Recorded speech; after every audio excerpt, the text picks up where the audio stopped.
आदरणीय माननीय हमारे बड़े भाई नीरज कुमार जी,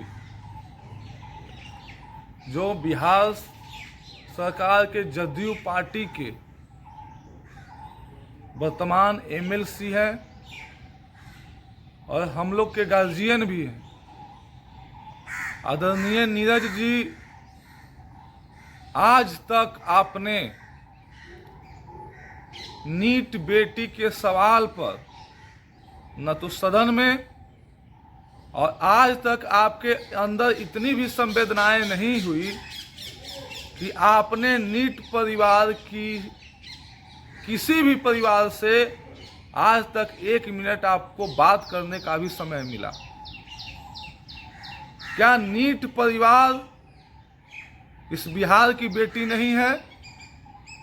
आपसे पूछना चाहूंगा कि जब वोट की बारी आती है तो आप जहानाबाद में जा कर के यह कहते हैं कि हम भूमिहार के नेता हैं और भूमिहार समाज जदयू को वोट करिए।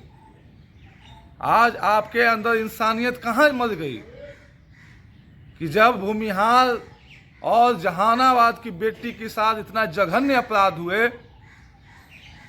और प्रशासन डीजीपी खुद पीड़ित परिवार को अभद्र तरीके से अपने चैम्बर में बेइज्जत किया, तो आपने एक शब्द भी नीरज कुमार जी ने पीड़ित परिवार के पक्ष में बोलना मुनासिब नहीं समझा।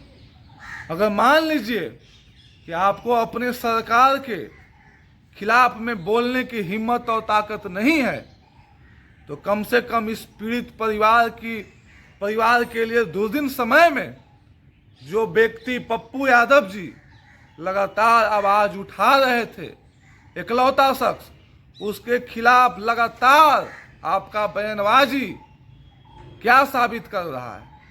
यही साबित कर रहा है ना कि आप खुद भी नहीं चाहते हैं कि हमारा पुलिस तंत्र न्याय करे और जो न्याय की लड़ाई लड़ रहा है उसको भी जेल में ढुका करके कि इस पीड़ित परिवार को किसी भी हालत में न्याय नहीं मिले।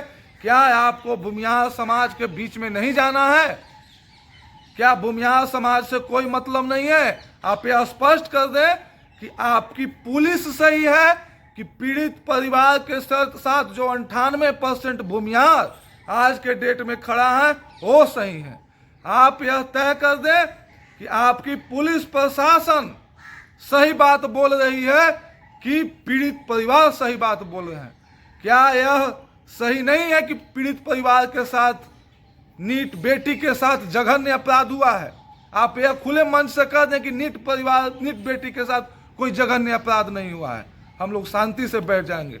लेकिन आपने न्याय दिलाने के बजाय लगातार जो भी व्यक्ति न्याय दिला रहा है उसके खिलाफ FIR हुआ, उसके ऊपर मुकदमे हुए। जो कारगिल चौक पे हमारे युवा साथी धरना प्रोटेस्ट कर रहे थे उन पे आपने एक शब्द नहीं बोला। पप्पू यादव को लगातार आप टारगेट कर रहे हैं। पीड़ित परिवार से आज तक 1 मिनट भी बात करने का समय नहीं हुआ, हाल चाल तक आपने नहीं लिया। इतनी भी संवेदनाएं और इंसानियत आपके अंदर नहीं थी? कम से कम नीरज जी, ऐसे समय में आप मदद तो नहीं कर सकते हैं, तो जो मदद कर रहा है उसको तो कम से कम मदद करने दीजिए। आप चुप रह के भी मदद किया जा सकता है, लेकिन आप लगातार अपने राजनीति को चमकाने के लिए क्या आपको जदयू के वोट से आप चुनाव जीतते हैं? नीरज जी, आपको भूमिहार वोट नहीं करता है। आज आप तय करिए कि आप जदयू से चुनाव जीतिएगा कि भूमिहार समाज के वोट से जीतिएगा। अगर जदयू का वोट चाहिए तो आप जैसे कर रहे हैं वैसे करते रहिए, लेकिन अगर भूमिहार समाज का अगर वोट चाहिए आपको एमएलसी चुनाव में, तो हाथ जोड़ करके विनती कर रहे हैं कि पप्पू यादव जैसे जो लोग लाखों हजारों युवाओं जो मजबूती से आवाज उठा रहे हैं उनको तंग करना बंद करिए, नहीं तो आपकी राजनीतिक भविष्य और आपका जो कद था राजनीतिक रूप से वो बौना हो जाएगा। आप समाप्त हो जाइएगा, खत्म हो जाइएगा, फिर आप समाज में कभी भी मुंह दिखाने लायक नहीं रहिएगा। धन्यवाद।